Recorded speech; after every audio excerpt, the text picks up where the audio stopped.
Joe here, your reliability man, bridging the gap between best practices and your reality.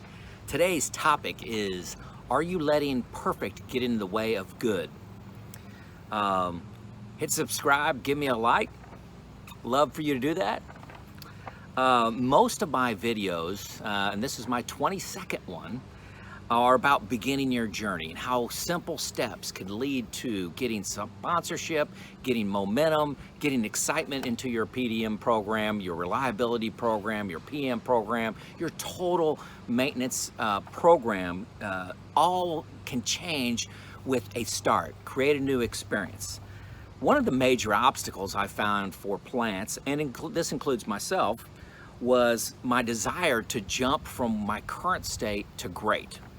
Okay, nearly all the trade magazines you look at, the podcast, the YouTube videos, are around what perfect your destination looks like. And it's great to know your destination, but not if it inhibits you from starting your journey because it feels too far off. I really find that I stand out as far as being a practical person with practical, very short steps that you can take to start your journey. So I'm hoping you're enthused about starting that journey by listening to my videos. One of my favorite examples of perfect getting in the way of good is what I call PdM Light. Okay, PdM Light. You heard me correctly. The current state, we were extremely highly reactive organization. We had a PdM team, but they were kind of a hobby over on the side, okay? That we had them, people came in, do you got a PdM program? Yeah, these two guys over here. But every day was a fight. Every day we came in with ideas, and we ended it after, a standing 8 count for getting beat up all day long. From all of our training and learning, PdM was the promised land, discover anomalies high up on the P to F curve, where point of failures originally start, and then you have time to plan things and do things very early on in the failure during normal planned maintenance, and then you don't have that final failure. You save on cost, you save on labor. P to F curve, look it up if you don't know what that is. But that was the promised land. I had a couple reliability engineers, and they were drawn into the here and now all the time.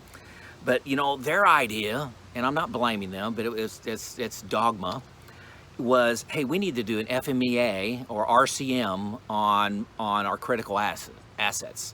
Well, the problem is I had a fairly large plant, and we had hundreds of critical assets. And with our current state of reactive maintenance, just to survive, we would be lucky if we got one FMEA completed per month and then put the actions in place, which we didn't have people to work on because we're so busy doing reactive maintenance, right?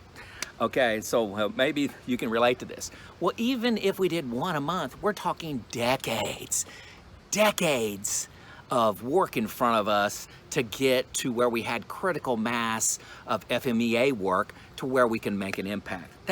We might as well have been on Mars, we weren't gonna get there. So we needed to make process, and this hypothesis, it was me, came up with the idea of PdM Light.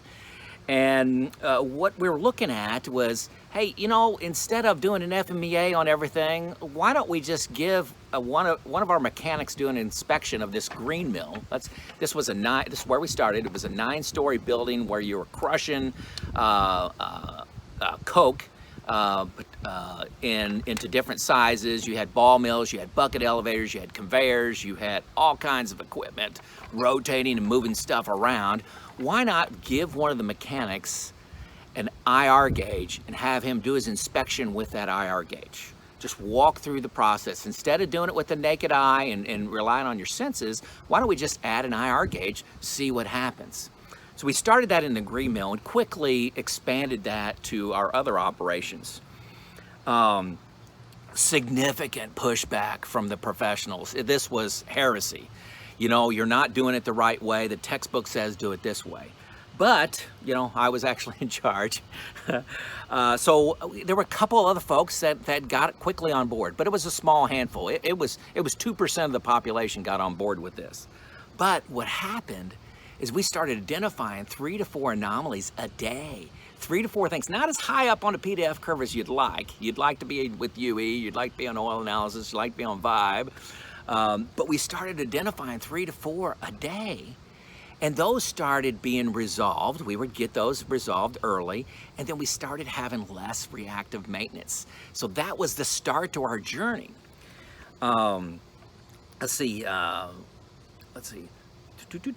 It wasn't a silver bullet. It was part of our total package of what we were doing. We were doing PM Kaizens.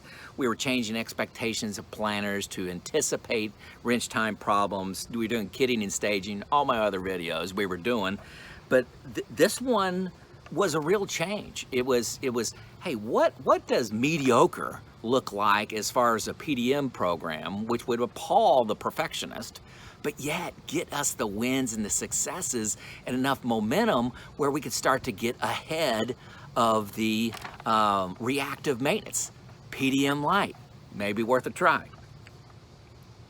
So, you know, what are you holding on to, striving for greatness, striving for perfection, where good is a giant leap forward and will get you more followers in your pursuit of perfection? What are you holding on to? Your lean-driven reliability task of the week. Send me a comment, hit subscribe, hit like, give me something, give me some feedback. Really like some feedback. Does this hit the mark? Give me an example. Give me 2 sentences. That's your action of the week. Again, you could do this journey on your own. These are simple actions. This is my 20-second video. You can start this on your own. Send me questions if you want some help. I'd love to help you. It's where I'm at in my life journey. If you'd like a hands-on personal approach and want me to come to your site, reach out to me too. I got my email attached here. Have a great day.